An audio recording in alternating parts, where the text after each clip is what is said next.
नमस्कार मेरे प्यारे दोस्तों, क्राइम की दुनिया में आपका स्वागत है। आज इसी में ही एक नाम आता है हर्षद मेहता स्कैम का। साल 1992 में 4000 करोड़ के घोटाले ने हिला दी थी दुनिया। हर्षद मेहता स्कैम के बाद कैसे बदली शेयर बाजार की दिशा, आइए आपको हर्षद मेहता के बारे में हम जानकारी देते हैं। दोस्तों, भारत में प्रधानमंत्री पीवी नरसिंह राव की सरकार में देश के वित्त मंत्री मनमोहन सिंह ने साल 1991 में आर्थिक सुधारों की शुरुआत की थी। भारतीय अर्थव्यवस्था के लिए 1990 से 92 का समय बड़े बदलाव का था। इसी बीच एक ऐसा घोटाला सामने आया जिसने शेयरों की खरीद बिक्री की प्रक्रिया में बड़ा बदलाव कर दिया। दोस्तों, शेयर बाजार के इस घोटाले की जिम्मेदारी स्टॉक ब्रोकर हर्षद मेहता थे। उस समय यह घोटाला करीब 4000 करोड़ रुपए का था, जिसे आज के संदर्भ में आप करीब 50,000 करोड़ रुपए का मान सकते हैं। इसके बाद security and exchange board of India या सेबी को शेयर मार्केट में गड़बड़ी रोकने की ताकत दी गई। हर्षद मेहता घोटाले के मुख्य आरोपी हर्षद मेहता का साल 2002 में निधन हो गया, लेकिन 1992 के बहुचर्चित शेयर बाजार घोटाले की यादें बहुत लोगों के जहन में मौजूद है। दोस्तों, गुजरात के राजकोट के पनीर मोटी में 29 जुलाई 1954 को हर्षद मेहता का जन्म हुआ। उनका बचपन मुंबई के कांदिवली में गुजरा था।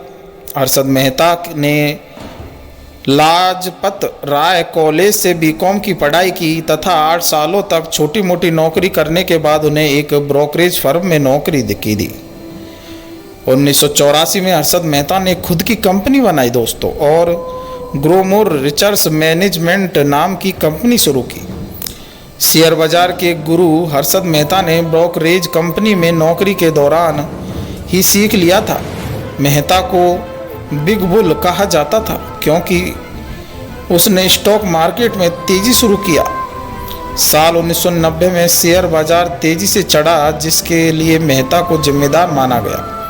हर्षद मेहता बैंकिंग सिस्टम का फ़ायदा उठाकर उनसे लोन लेकर उनके पैसे शेयर मार्केट में लगा देते थे। दो बैंकों के बीच ब्रोकर बनकर मेहता 15 दिन के लिए लोन लेकर बैंकों से पैसा उठाते थे और फिर शेयर मार्केट के बाजार से मुनाफा कमाकर बैंकों को पैसा लौटाते थे।